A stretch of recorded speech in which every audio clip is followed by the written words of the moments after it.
Okay, this is a video I did on a city called Drogheda in Ireland, the Republic of Ireland. The reason I'm doing this video, this is the driest city that's actually in the Republic of Ireland. And one of the reasons I did some research on this, the residency by investment of Ireland is really so good. It's got everything.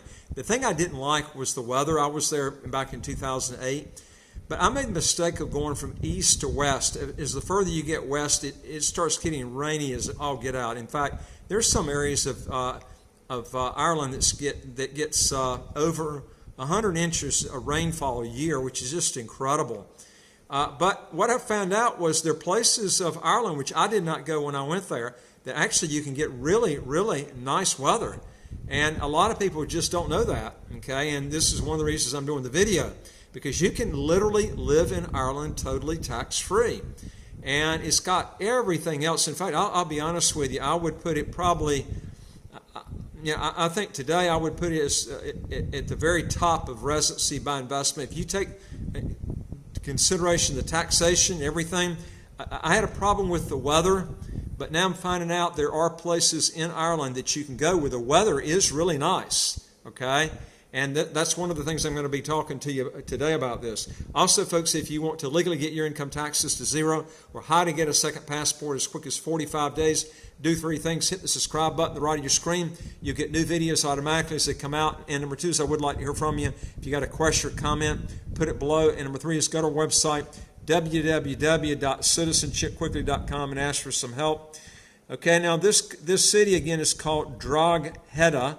It's north of Dublin. It's 35 miles north of Dublin on the coastline of Ireland. And it's got the lowest rainfall of any town that's in Ireland. Now, it's actually a lot lower rainfall than what you'd see in Dublin. It's got 29.2 inches of rainfall a year. Just to give you an example, St. Kitts, where I'm living now, has 49 inches of rainfall each year. So St. Kitts has got almost twice the amount of rainfall that this place does in Ireland. So you can find places to live in Ireland that has, you don't have drizzly rain all the time. And that's one of the reasons I'm doing this video, and I'm going to tell you some other advantages of Ireland. Now, February is the driest with 2 inches of rainfall, and then December is the wettest with 3 inches of rainfall. Now, this town goes back to the year 1194. I mean, they got some really historical buildings in this place. There's a population of 41,000 inhabitants, making it the 11th largest settlement in Ireland. So this place has got about the same number. Drogheda's got the same number of people that St. Kitts has got. St. Kitts has got around 50,000. So it's a little bit smaller, believe it or not. Excuse me, St. Kitts has got 40,000, and Nevis has got about 10,000. So it's got almost exactly the same number of people that St. Kitts has got. Now, let me go over some big benefits of Ireland and why I like it so much as far as a place to live. The key thing I had before was the weather, but I'm finding out you can find places that have nice weather here. But number one is it's English speaking. I can't overemphasize how important it is to find a country that speaks your language. I gave the instance where I almost died in Dominican Republic because the pharmacist gave me the wrong medication. Couldn't understand my English. This is a problem you've got. Number two is that I like so much about this is it does allow dual citizenship. You can apply for the passport after 5 years of residency. Excellent health care. Fifth best passport in the world. You can go to 188 visa-free and visa-free on arrival countries and territories. You can live there income tax-free if you file as a non-dom. All you do is when you get your tax form, there's a place where you check if you're domiciled in Ireland or you're a non-dom status. All you do is hit the non-dom status, and you won't be taxed on any income unless you make it inside Ireland. But if you make it outside of Ireland, whether it's investment income or earned income, you're not taxed on unless you remit it back in. And there are ways that you can actually remit money in and not be taxed on also. Two ways is bring a lot of money in before you set up your residency and have it set up in a bank account. Number two is they tax you on earned income, not capital that's already built up. So if you bring capital that's built up before you got your residency, you can bring that in on a non-dom basis too, where you're not having to pay taxes on it. Now,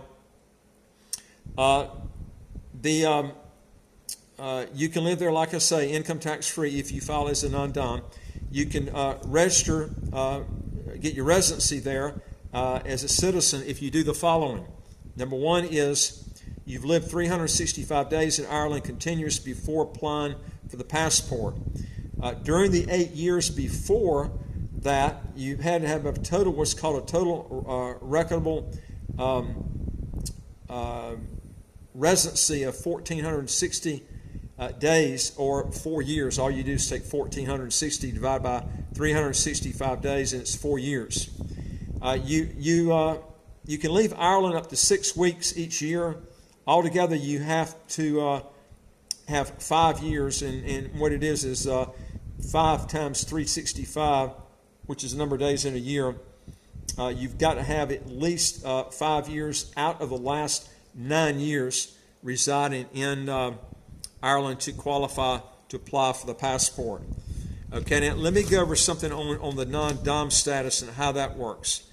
Okay, now non-dom, this is kind of a tricky subject and something you need to understand, okay?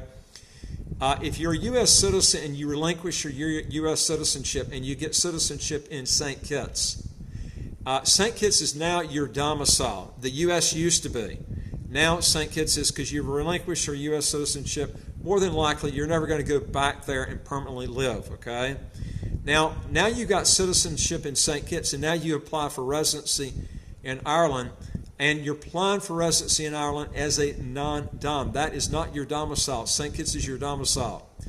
So you're going to be taxed as a non-dom in Ireland for that purpose.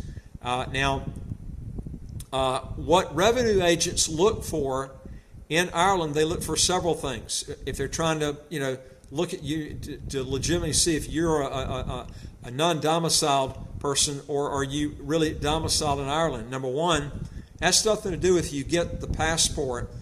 It's where's your body going to be buried when you die? Okay. Do you plan on staying in Ireland for the rest of your life? That's a pretty tough thing to prove. If you die there, there's no stated number of years that you're there that you become domiciled in Ireland. But what they do is they look at the will, your will. If they contest anything, they would look at your will and see, are you planning on getting your body buried back in St. Kitts? Do you have investments back in St. Kitts? Now, you don't have to have all these boxes checked, but you need to have some of them in case you're ever checked. Your chance of you getting checked by a revenue agent is pretty slim, but if it happens, you need to have these ducks in a row. And do you ever go back to St. Kitts anymore? Okay, these are some things that they look at. Do you have friends still back in St. Kitts? Do you still go back and visit? These are the key things that's looked at when you look at non-domicile status versus domicile. So you need to make sure that you know what you're doing when you're doing this, because if you ever check, you want to make sure all the boxes are checked and that there's no misunderstanding where your domicile is. Now, again, I mentioned to you, the way you can pull money back in, again, is set up money, a bank account before you move to the Republic of Ireland. That way, that escapes the remittance of that money, and also capital that you had that was built up before you got your residency. And then that money can be brought in also remittance free as far as tax free. Any sort of income that you make in the future, if you bring it in, you have to pay taxes on that as you remit it back in. Okay?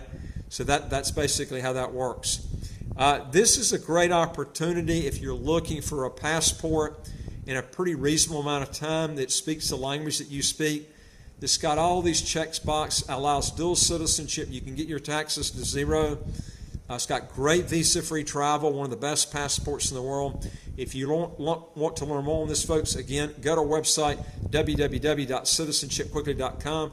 Hit the top bar that says Apply with Us, fill out the questions, hit Hit that bottom bar that says send it to us. We deal with over 100 citizenship by investment, residency by investment countries all over the world. And folks, don't forget to hit that subscribe button. We got over 700 videos. It's where you pick up good tips, learning about how to get your taxes to zero and how to get a second passport quick, where you don't make a lot of mistakes. And I would like to hear from you. If you got a question or comment, put it below. And again, our website's www.citizenshipquickly.com. And I look forward to talking to you on the next video. Take care.